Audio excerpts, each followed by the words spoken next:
Thanks for joining in today. In this webinar, we are going to discuss about advanced returns management strategies for higher profitability this festive season. Given the festive season is around the corner and the surge of order volume and thus returns it brings along with it, it makes sense to delve into this timely topic. To share insights, we have with us today eminent speakers from Technosportswear, Monrow Shoes, and WareIQ. With this, allow me to introduce our speakers to you. We have with us Mr. Pushpin Maiti, CEO, Technosportswear. Pushpin is an accomplished leader in the e-commerce industry with notable experiences at prominent organizations such as Apollo International, Tata, Future Group, Titan, Myntra, CureFit. Currently serving as the CEO of Technosportswear, he is focused on building India's first super brand in sportswear and a comprehensive retail platform for health and fitness-related commerce categories. With a career spanning over 2 decades, Pushpin has consistently demonstrated his ability to drive growth and innovation in the e-commerce sector across categories. Next, we have Ms. Sonika Pogat, Director Growth at Monrow Shoes. Sonika is a seasoned professional with over 8 years of experience in the e-commerce industry, demonstrating expertise in various domains, including but not limited to category management, PLN management, fashion buying, and merchandising, etc. Currently, she serves as the Director of Growth at Monrow Shoes, a leading name in the footwear industry, renowned for its commitment to crafting high quality, stylish, and comfortable footwear. As the Director of Growth at Monrow Shoes, Sonika has been responsible for driving key strategic growth initiatives for the organization. Finally, we have Mr. Harsh Vaidya, founder and CEO of WareIQ. Harsh is a seasoned expert in the logistic, technology, and analytics domain. Since 2019, he has been leading WareIQ, a Y Combinator-backed full-stack fulfillment solution that helps e-commerce brands across categories provide seamless fulfillment across multiple channels. Prior to WareIQ, Harsh has worked with eminent organizations such as Whitney Bowes, Zinnov, and Capillary Technologies. With this, I'd like to extend a note of thanks to our speakers for joining us today and kickstart the discussion.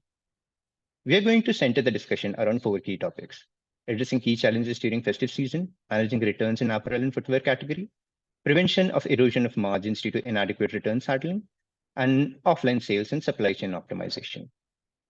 First and foremost, let's dive into what are the key challenges that e-commerce brands may face during festive season. Now, Pushpin, to start off with, if you could maybe share your insights from your experience with regards to what are the usual general challenges that you have seen e-commerce brands typically encounter when managing operations during festive season, that would be great. Yeah, hi everyone, this is Pushpin here. Thanks, Aman, for the introduction. I think very excited to be part of this webinar, and hopefully I'll be able to give some insights from my past experience, etc. Now coming back to in this particular question, right? How do we prepare ourselves for the festive season, and what are the challenges, right? Fortunately, I have been part of both the sides. Managed the largest fashion platform in the country to managing brands selling on those platforms, right? So I have seen both the world. I think if you ask me, fundamentally the biggest challenge, when it comes to fashion business is predicting demand, right? I think predicting demand is sort of a very large thing to talk about, but in fashion it's very fragmented. If you look at our country, right? It's not that one broad brush approach will kind of solve a solution for the consumer, right? North to south, east to west, I have seen a huge variation, right? I mean, starting from sizing to preference to colors, the consumer demography, the pricing expectation, it's quite fragmented, right? So I think the demand prediction is the bit of a challenging thing, when it comes to festive season, right? Because you're putting your investment in the inventory, and this investment is like few times more than what you do in the business as usual, right? So you are eventually blocking your cash flow, hoping that this event will perform well and you will have a large scale. I think that's more from a planning perspective. I think while the planning is sort of you can use multiple tools, forecasting methods. These days there are artificial intelligence led methods also available. I remember when I was at Myntra, right, we used to do forward deployment of inventory, right? Even before the customer orders the inventory, we used to store the inventory near to the consumer location, right? So I think there are multiple tools available to combat that, but once you kind of predict your demand, I think the execution is also key, right?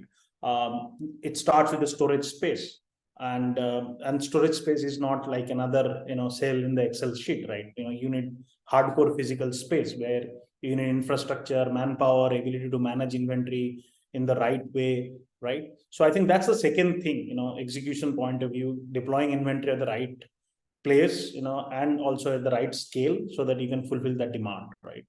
I think these are more from a planning perspective. I think during the event, of course, if you are a discount or a pricing optimized brand, what kind of pricing methods you opt during this period, I think that is going to be key. And the most important thing, I think, once the event is over, how if it is platform, I think it's more of a platform headache. But if you're a brand selling on your own D2C platform, and the fulfillment of those orders, consumer complaints, because everything scales up, right? Even the volume of calls or complaints you'll get, it will scale up, right? How do you ensure that you are giving the right experience to the customer even at a larger scale? I think that is going to be a key, right? I think these are the 4 or 5 key challenges comes into my mind. But I hope with time all of us are learning and getting better, and we'll be able to handle those challenges in a better way in the coming season. Great, Pushpin. Thanks for sharing these insights. That was very interesting to hear. Sonika, would you like to add something to that? Yeah, Aman, thanks for the intro though. I think as Pushpin mentioned, I see space as a great challenge because season demand is something, which you don't want to hire a space, just for some time. And even if you do so, I think it becomes very costly.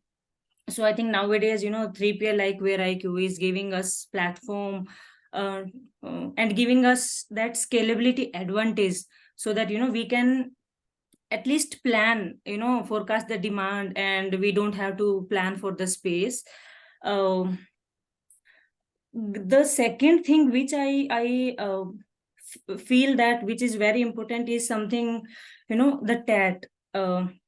Dispatch TAT, SLA breaches, because there, due to this sudden surge in orders, ekdam se manpower we can't increase. So what happens that the brands, retailers, logistics partners, all are overloaded with the demands.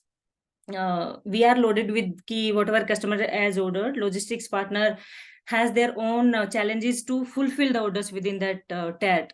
So I feel that during that time we tend to breach the SLAs.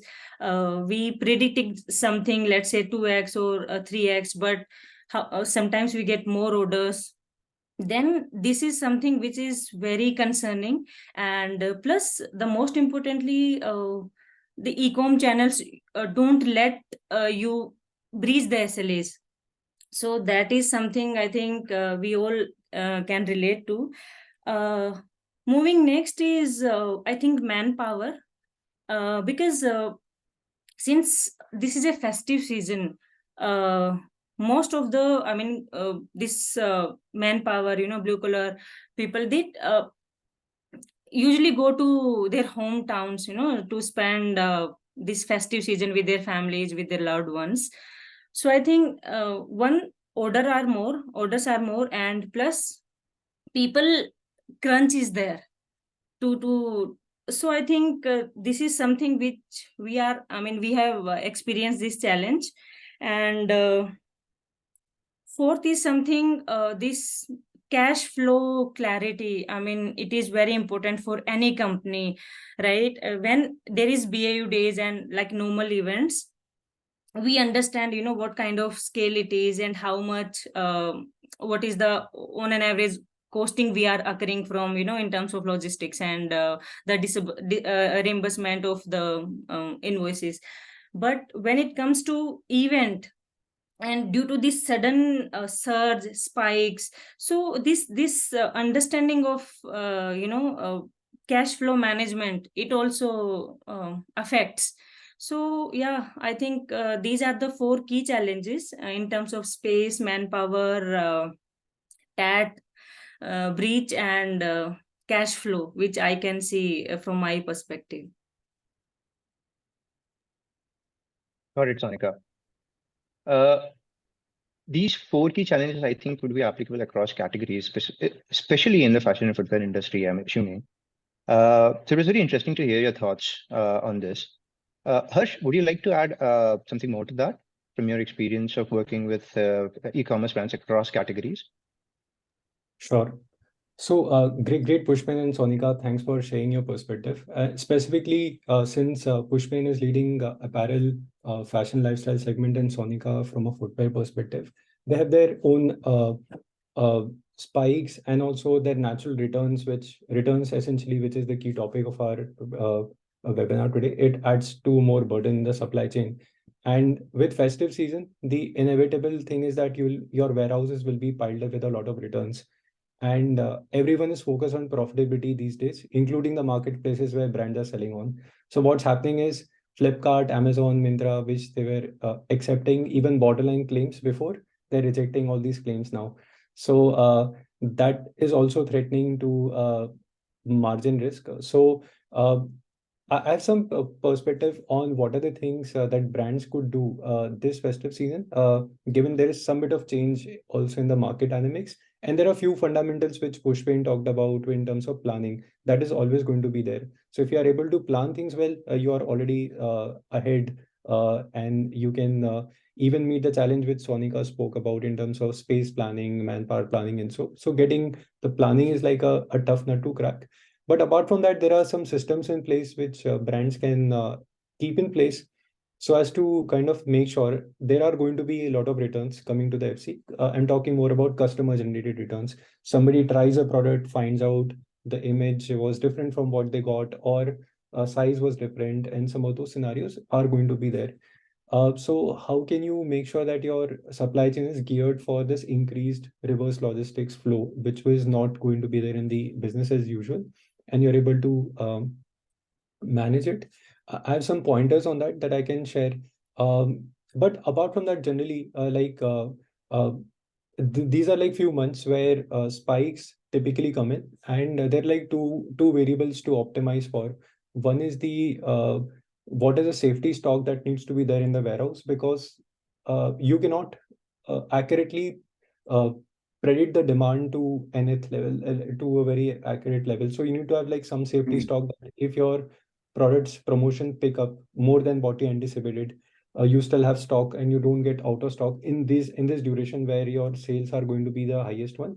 And second is in terms of your lead time from your supply chain, from your suppliers or your manufacturers. What's the lead time and how can you coordinate with partners like us, either your in-house warehouse or partners like us, where you're able to make sure that lead time does not extend beyond what it is stipulated. So lead time and demand, how can you manage it more effectively?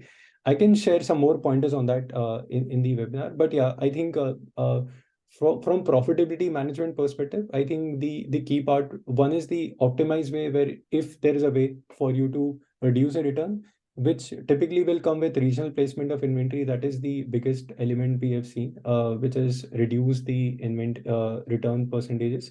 And the second is, once a return comes in, customer generated return because of nature of your product category. And so what are the things that you could do to have like right image proof, video proof in the warehouse to make sure missing products, incorrect products, and all of these cases where you have to get the claims done, you can do it more efficiently. So yeah, man, I think these were like some pointers that I can probably cover as we move forward. Noted, Ash. Noted, Ash. So we have spoken about multiple challenges spread across aspects such as SLA performance, capacity, manpower, analytics that an e-commerce brand may face during the festive season, right? Now I'd like to zone in into the main problem of returns that happens given there's a surge in order volumes.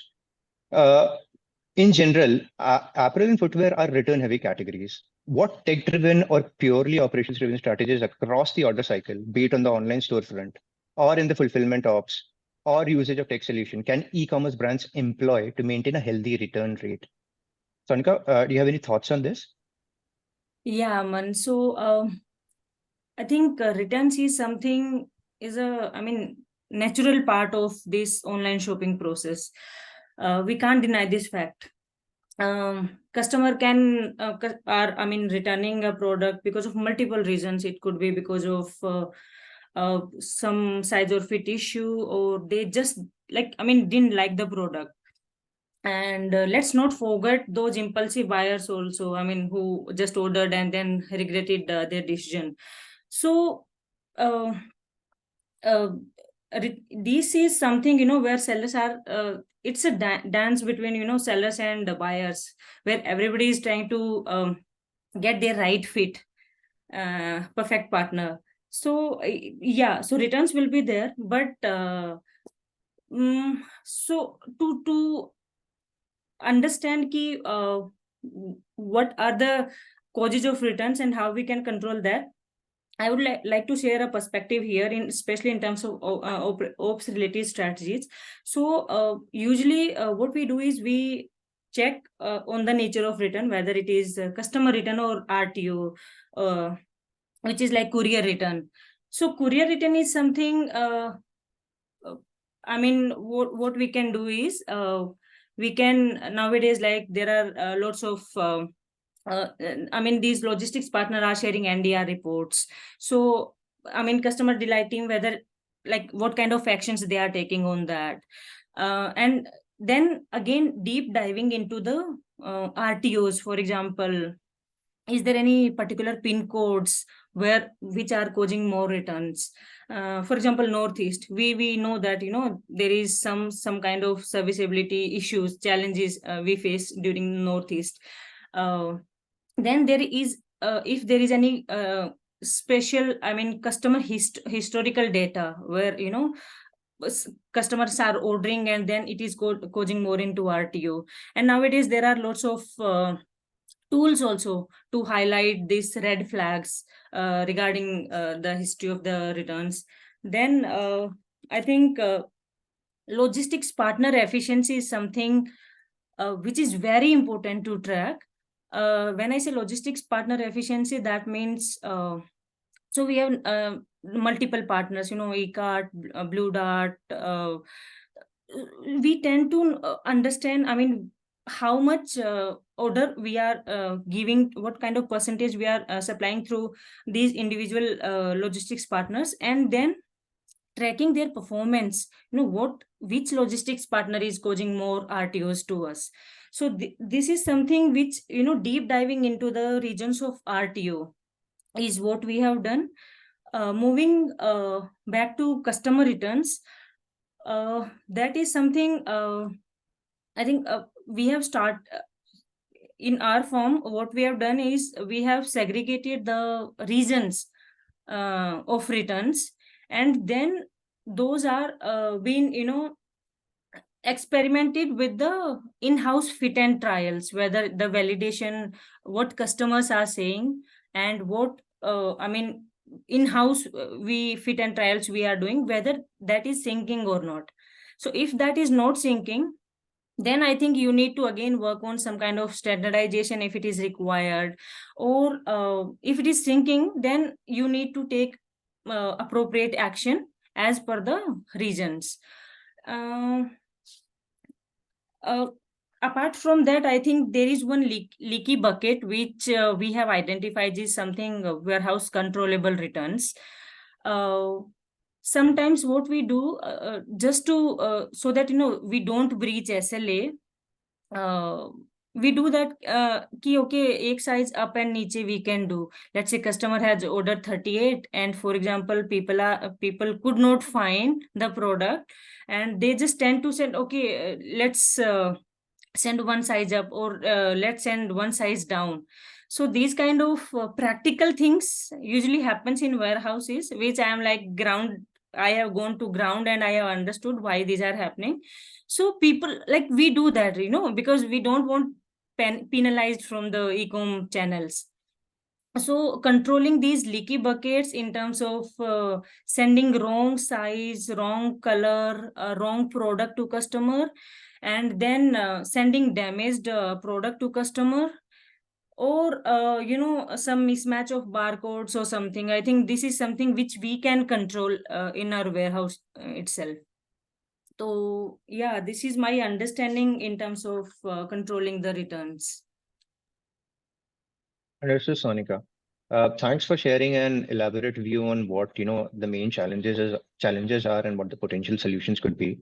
Pushpin, in your experience, what do you think are the main challenges when it comes to managing returns in the apparel category uh, across order cycle, and any solution, any effective solutions that you have suggestions for our audience members? Yeah. No, this is probably one of my favorite topic, and been working for many years. So first of all, I think let me just give you a little bit of breather, right? Everyone present here in this room, return is not bad. Okay. First of all, let's accept this fact. Return is good for your online business, right? Because it's a different channel, and the consumer is actually ordering picture. Okay, the product comes later. Now the point is that you need to segregate between good return and bad return. The good return is always good for the online business, right? If you look at in fashion, right, and in India roughly about $100 billion, right, and online e-commerce is merely 15-20%, not more than that, right? So it's not a mainstream, right? So you are still thriving and growing on new customer acquisition, right? And that new customer acquisition can happen only when you give flexible policies. And I have built Myntra from scratch, right? And one of the reasons why we could build a platform which is selling footwear apparel, in India 12 years back, was return, that flexibility, right? Now, of course, now coming to the return part, how do you manage return? I think that's very important thing. The approach has to be very clear, right? So that's number one point. Number two point is that the major the reason for return is sizing, right? And category to category it kind of varies.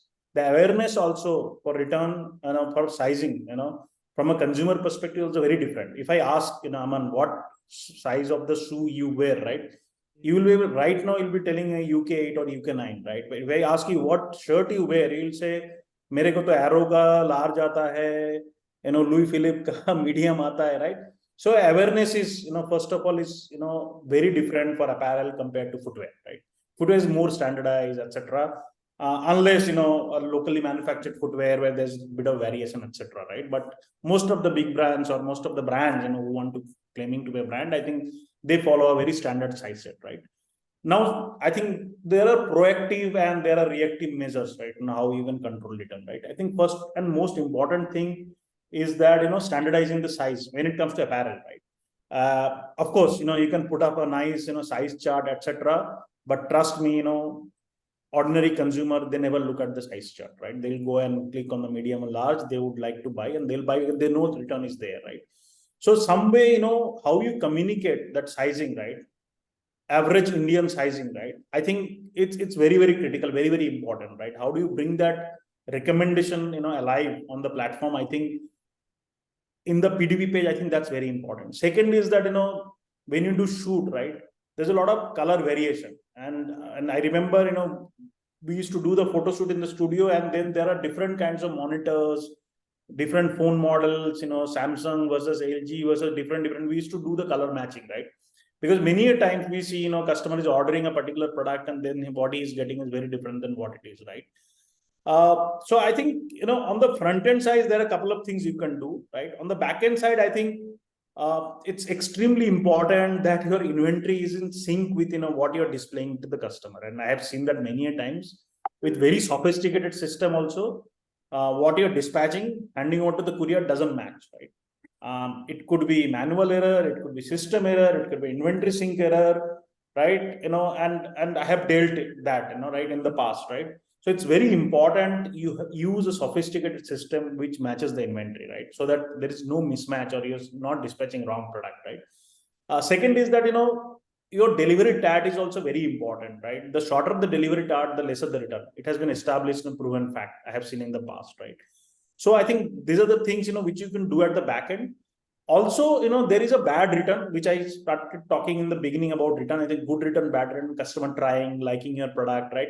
So, at what stage of D2C journey you are, it will depend, right? Early stage, probably the return will be more. In a matured stage, it will come down.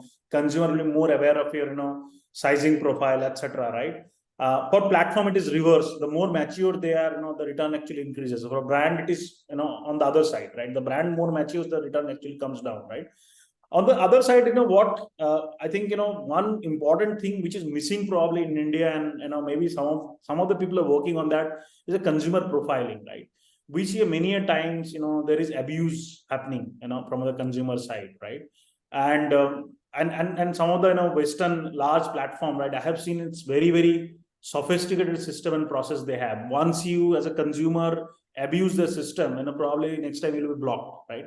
But in India, I think, everyone is in growth phase, right? Nobody wants to upset their consumer. Sabko GMV chahiye, right?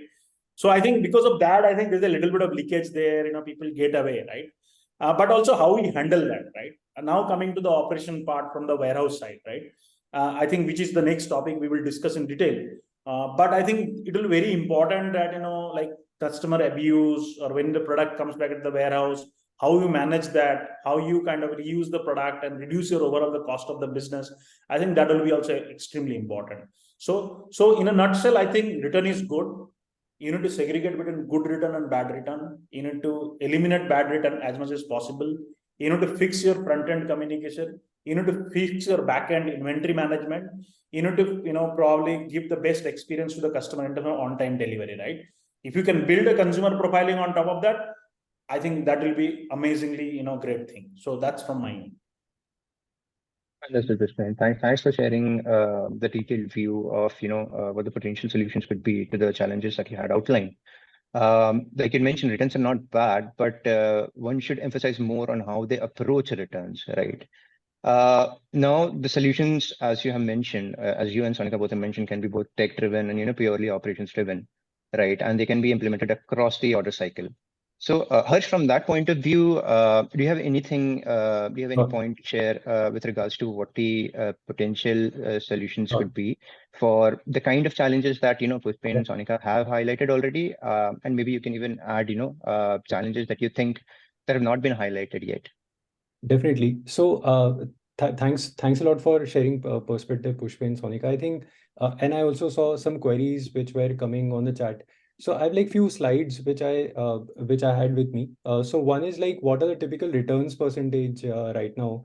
And our numbers are like, since we are a third-party logistics provider, so we work with various companies.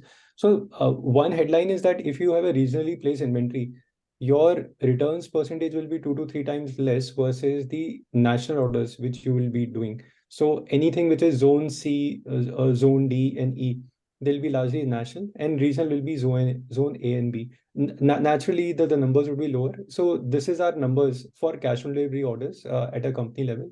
So numbers between 5 to 10% would be for your regional orders, but the numbers national average will be 25% or more than that also. Again, this perspective changes for brand by brand, but this is how it looks like. But the message over here is that if you're able to optimize it and make sure that majority of your orders are regional, that is fundamentally the biggest lever of reducing supply chain leakages on the return orders. Now, if I were to demonstrate how through WareIQ you can do that, I see some of our existing customers onto the panel also, and some new organization. So WareIQ offers Inventory Logic, which is our standalone inventory planning tool. So once you integrate your sales channels into it, and also it integrates to most common WMS systems in India. So first is you get a view of your inventory. What is the days of inventory at hand? What is your fill rate right now? And what is your routing efficiency? In scenario, you are in multiple warehouses, what percentage of your orders are going to the local warehouse versus national warehouse? And through Network Planner, first you can see if your warehouse, the way it is designed right now, is it catering to a right set of demand? So if I look at the current distribution chart, this is like a demo data for it's just a demo information. So the orders that you see right now in the red are the where the orders are falling in, and the map marker is where the warehouses are placed right now.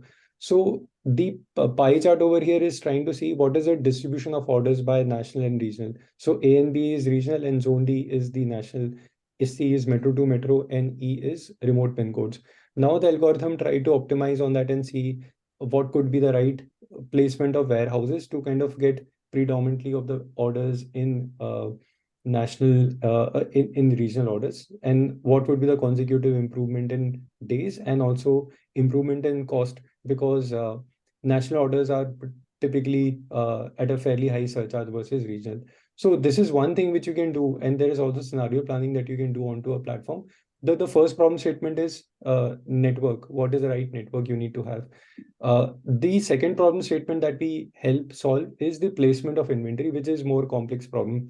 Now, when you have like say 2 warehouses or a 3 warehouse, you need to plan your replenishment pretty effectively. So what we do is we do like a forward-looking 15-day forecast, and then segment the inventory into the inventory which is at a risk of stock out at any point in time, which is coming into this red list, and you have inventory which needs to be load balance, which comes into this speed risk. So what this means is that if I look at the 41.8% over here, click on it, it tells me that there is a transportation cost saving potential of 2,500 rupees per day for these set of SKUs. These SKUs are getting shipped from a distant warehouse while they could have been shipped locally. And this is where you can also dramatically reduce your returns by 2 to 3 times. Now, if I click on these set of SKUs, you can see the details on the SKUs and what is the stock transfer that you could do. So if these set of 12 SKUs were to be moved from Bangalore to Gurgaon, these set of SKUs were to be moved from Kolkata to Delhi, your percentage of the incorrectly placed inventory, nationally placed inventory can move down to 0. So these replenishment or load balancing within the network can be planned right through this, and you can reduce the return significantly. And also the earlier point with respect to the SKU risk, which if these SKUs are not replenished on time, in next 15 days, you will be at a stock out risk, where you on our panel, you can also quantify the risk of lost revenue and create a PO right through our panel. And this also integrates to various WMS systems if we are already on to one of these. Else, you can also utilize our system directly to create a PO to your uh, uh, manufacturing or your vendor to get these replenishment done across the FCs. So this is like the first piece of the problem statement, which I feel is an important piece. Just a second, yeah, of how you can improve on your returns percentage. The second part, which Pushpin spoke about, and I think he has a great impact on how we have also evolved as a company in terms of features and functionality with his feedback to us. So one is like the returns processing issues that typically come in, where bad returns will be an area where brands will lose out on a lot of money because claims rejections are increasing. So what we have come up with is we have this application which where all the warehouse operator now in our warehouse, as the products come in, we scan the product and keep a image proof and a video proof saved onto our UI. So this allows us to classify the products. So if there's a missing inventory product, missing SKU, or a bad or incorrect products being come out, so we are able to create these media files and target against the order IDs. Every return product coming to our warehouse, we are able to target against this, and all of this data is being synced real time. And this you will be able to, if you are an existing WareIQ customer, you will be able to track all of these onto the our WareIQ panel. So I have this order ID. For example, if I have to check for an order ID where I need to file for a claim, you can just look up for the detail onto our panel. Once you click on the order ID, you will get all the media files that you require to file for your claim, along with the video of the product. So all that details as a media file will be available. And suppose you need to do like a batch download of those orders. So in a particular duration, you picked up a RTO, selected a particular duration around which you need to figure out or file for claim. You get all the RTOs in a particular duration. Once you click on those order IDs and download it, over here, you will get the export file where you will have against all the order IDs, you will get all the image and video proof as a batch download from our Excel sheet. So all this data as a batch that you require for your processing of the orders and claims in ready format is also available. So these are like 2 pointers which I had in terms of how you can kind of minimize first, like with right placement of inventory. That's like the first thing. This is like the most important element that you can do to reasonably place your inventory, and that is going to reduce your returns percentages by 2 to 3 times. And second is bad returns are going to come in. That's the nature of how the e-commerce is. But you should not be losing your margins over your warehouse not being able to come back with video proof, image proof on time, and not being able to put that into the format for Flipkart, Myntra, and the like. So with this release, we should be able to also enable you with that. This is one pointer also, which I wanted to talk about. This is like the release that we did last year. We did this for flatheads, in fact. So they had a lot of issue with respect to spot QC check that they needed to do. People used to buy expensive footwear and return incorrect product. And then it would have a lead time until we figure out when the product reaches into the FC that it's a wrong product and everything. So we enabled a spot QC check on the reverse return. It is fairly easy to be done on WareIQ. So what we do is we have like the attributes that can be configured. In this case, we had like 4 attributes that there was a product image URL. So the reverse pickup courier person would click on the image and he will have like a reference image file. There will be product color and then EMI number. So these are like 3 attributes that they had to check, and they had to also log in the reason for return, which adds for your analytics, which Sonic also pointed to, that you need to know the reason why the products are getting returned back. So if there is any product issue that is a driver, that's a action for the team to work upon.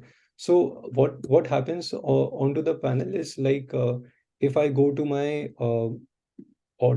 delivered orders. And if I have to set up a reverse pickup for any particular order, create a return, I can enable it like QC return, and I can configure these details for each and every product which needs to have a reverse pickup. So over here, you can also minimize any leakages in revenue because of customer generated returns, which are fraudulent in nature, which can be done right at the spot QC. So this is something for the courier person on their mobile application. They'll have these attributes always handy so that they can reject it right at the door and does not create further returns pressure to you. So these are like some broad pointers which I had. But yeah, Aman, over to you. Noted, Harsh. Thanks for that extensive demonstration. And thanks, Pushpin and Sonika, for sharing elaborate views on what the challenges are when it comes to managing returns in apparel and footwear category, and what the potential solutions could be from both, tech and operations perspective. And we have also touched upon the financial aspect of not being able to manage these returns properly and what could be the implications. So while we have just touched upon that briefly, why not delve deeper into it? So the next section basically in the next section I just basically wanted to focus more on how can we prevent erosion of margins due to inadequate returns management solutions. Like for example, which aspects of returns, if not managed sufficiently well, do you think can lead to an erosion of margins, and how should one approach the minimization of associated costs, right? So Pushpin, if you can have your take on this first. Yeah, so I think it's very important that we manage returns well, right? So as I spoke earlier, I think it's the process and the approach, right? So first of all, remember one thing, anything which is coming as a return, right? That's your best-selling SKU, right? Because customers ordered something means they like the product, right? And they're returning it back. So that is probably cream of your product, which is coming and lying in your warehouse if you're not processing the returns well, right? So you will always find in your business that best-selling products are running out of stock, and you'll find in returns the best-selling products are coming. So how quickly you enable them to go back to your inventory, I think that is indirect way of reducing your cost of business, right? So that's number one. You need to ensure that it goes back to the inventory, because the more you delay, the best-selling SKU, the best cash flow is blocked, right? Number two is that when you receive it, right, you need to sort of have a process.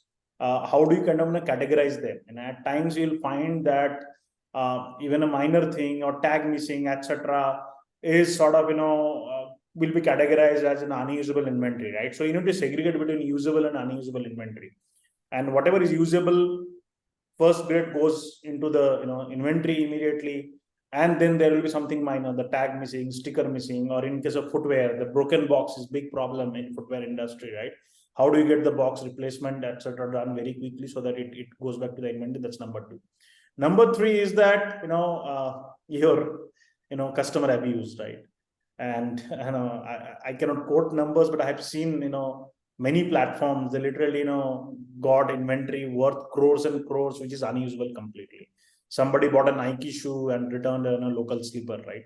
So I think that's where actually the real burn happens, apart from the courier cost, right? So I think one of the thing which is become good, at least in the marketplaces these days, is that SPF claim, right?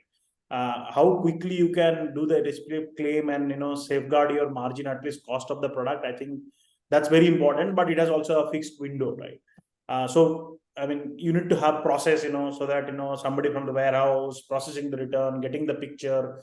I mean, in case of WareIQ, you have this automated app-based system where you can get everything right at your fingertips, etc. But filing that SPF is extremely important, right? And then you are left over with a little bit of inventory which is completely not usable. But I think, as I told you, I think if you're a growing D2C business, I think you need to factor those costs in your business so that you get more and more consumer in the long term buying the products, right? And probably at some point in time, that becomes much smaller. So I think these are the 4-5 approach what we take here. I think, of course, managing return to some extent is using common sense, not really a rocket science. Doing right things are important in the business, and that's what probably my approach was. Just I had a question for both of you, Pushpin and Sonika. Do you face issue of try and buy, which is like pretty predominant?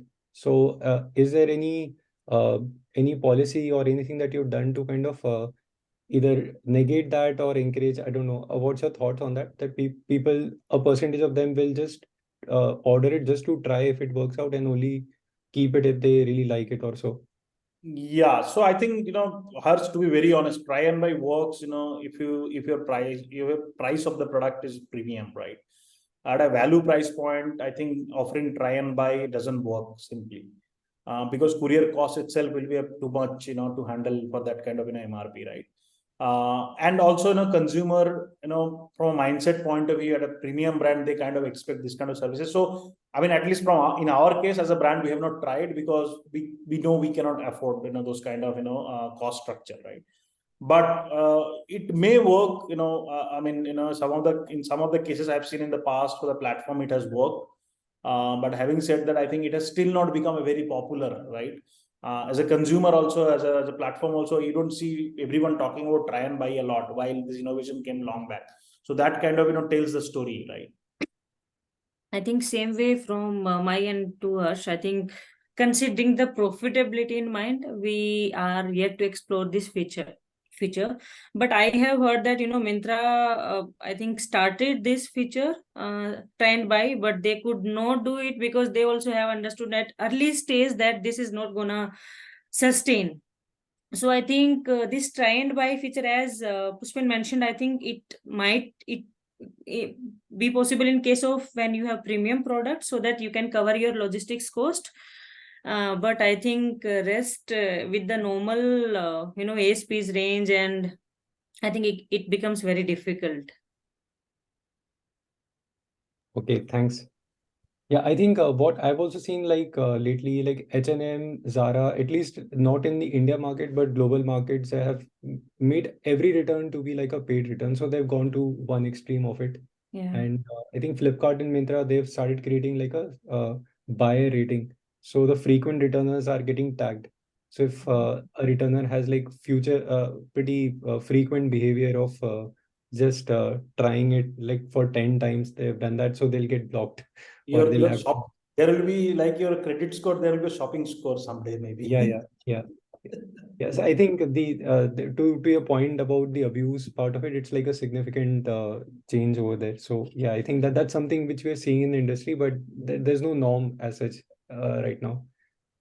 Yeah, I think just for example, Go Quick and other, I mean, tools we have there in market available where, they highlight the customer, they red flag the customer, before dispatching itself, before dispatching the product. So I think, yeah, I mean, because of this, customer are also getting smarter.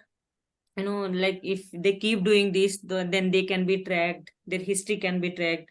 So yeah, I think, and this uh, I think on the sport QC is also we have seen this with the logistics partners doing this on sport QC. So I think this is a great way to minimize returns um, in this scenario. Perfect. Yeah, man. Maybe you can move to the next item in your agenda. Yeah, sure. So the final topic for the discussion for today's discussion is centered around, the offline sales and supply chain optimization. Both Monrow and Technosportswear have a significant offline sales presence. What advice would you like to give brands looking to optimize their supply chain, especially those in the early stages of offline expansion? Sonika, if you can have your take first. Yeah, so I think omni-channel retailing has kind of bridged the gap between online and offline retail. We can see Myntra and Nykaa, all these platforms offering this approach that you can put your inventory in your stores, and or you can make it inventory live from your warehouse, but it can be fulfilled from the stores if it is nearby to the buyer's location. So I think that has revolutionized this whole scenario of keeping that traditional approach aside. We have this, in brick and mortar model, inventory will be like blocked, we'll have to keep months of inventory over there. So as this tech is happening, and it's in this ecosystem of logistics, online, offline, I think that is kind of changing the way we shop. I think first is deliveries have been faster, because if for example, I'm, let's say, operating from Bangalore and I have my uh, store there in Delhi, and if customer is ordering from Delhi, so in the previous scenario, I mean, and in typical scenario, what I'll do is I'll ship products from Bangalore. But if I have store over there and if we integrate this, I think that is making sense. It will help me saving my cost, logistics cost. It is helping me to save my time, delivery timeline. So I think it's something very good which is happening in this industry. So I'm a big believer of this, and yeah, I mean, uh, physical and digital, this combination, which we say is I think phygital something, I think that is creating some kind of sense to the businesses. You need not to block inventory and keep the inventory for the ages, just to wait in stores to get it sold out. Great. And Pushpin, from your perspective, given that you were like an offline major and getting online in a big way, so your perspective with respect to like how to think of online and offline strategy. Yeah. So I think, when you talk about offline, I think there are two different kind of business. Okay. So one is your exclusively brand business, and the other one is, selling through multi-brand channels, right? I think I'll first talk about exclusive brand outlet, right? I think brand store has been there, for many, many decades, right? E-commerce is last, 20 always phenomenon, right? But having said that, I think offline EBO business by design, it's very inefficient way of managing business, right? Because you need to replicate, the similar kind of inventory in multiple places. Your cash flow is blocked. Just to keep the store full, you need to fill the shelf spaces, etc., look good, etc. So I think it has been sort of a bit of efficient, but it is very important as a brand, right, to have a store, right?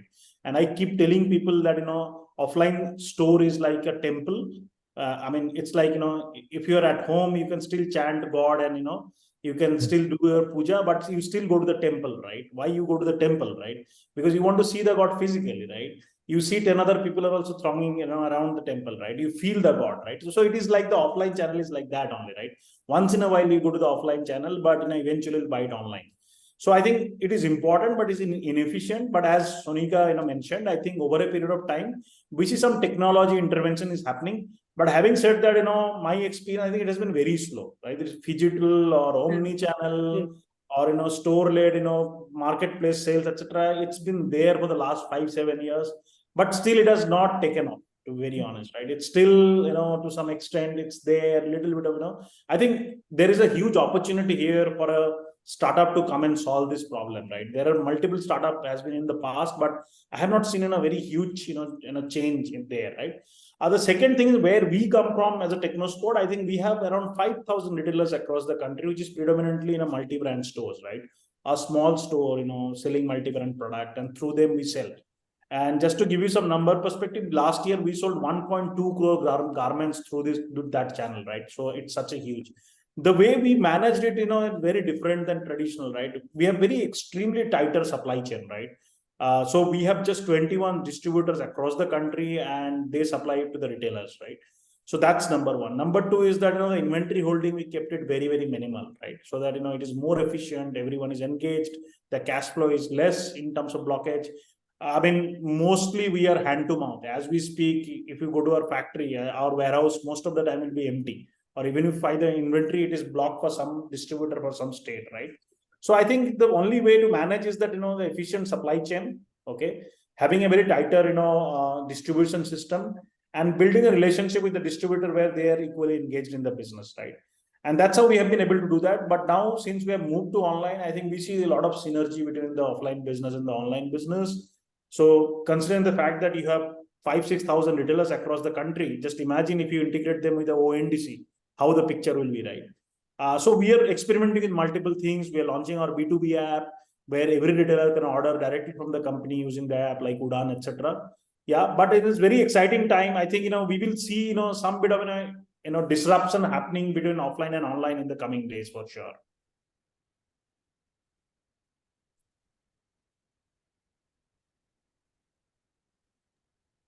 Great. Perfect, Pushpan. I think that and Sonika, I think that was pretty insightful. I think since we have like just last few minutes, I'll just scan through the any questions which we have from the audience. I think a lot of them are addressed in the chat itself. But yeah, Sonika, one question for you with respect to refurbishment of footwear category. Any insights that you have, since the refurbishment is an added cost?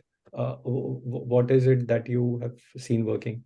I think refurbishment is an added cost, but it is much lesser than putting the product into bad inventory or underutilized inventory. So I think we have a small unit. We do refurbishment in-house, and refurbishment is not only in case of the product. I forgot to mention that while returns, there are lots of costs associated with the packaging also. And in terms of footwear, I'm not sure about others, but we are incurring almost 40 to 50% extra cost. When we receive the boxes, these are kind of damaged. So, and boxes, I mean, we have improved the quality. Still, the damage is something which we are on our head to toe, of what we can do. But I think this is something which we are facing in terms of refurbishment of product. We have a small unit. I think very minor scratches we are doing in house, but if it is something related to PU, pillow, for something like that, which is, I mean, still we are like yet to figure out, I mean, if whether it can be reusable or not. I mean, we can make it. I think for footwear box, right, this is like, this is a very known fact, right? I mean, customers are unhappy.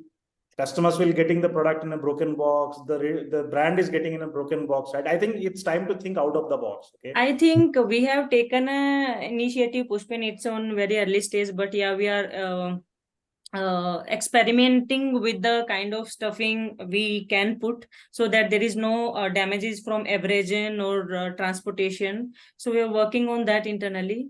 No, what I was suggesting, it's time to think outside the box. Maybe you don't need box in footwear, right? Box in footwear, it was introduced because without box, storage of footwear is very difficult. Right. In the back storage, you cannot keep footwear if the box is not there. Apparel still you can keep, right? So maybe you don't need footwear for online business, right? I'm just thinking aloud, right? Yeah. And we need, a little bit of innovation here for sure. Yeah. I think historically we have tried putting it into sleeves, like cotton sleeves, so that people can use also that cotton sleeve for carrying out their daily, like vegetables, milk, kuch buy karne jate hain, they can use it, and wrapping the PU like sheet outside that, but that could not work again. But yeah, I mean, we are exploring new ways so that we can minimize the damages. Perfect. I think we are on time. Aman, anything that's pending?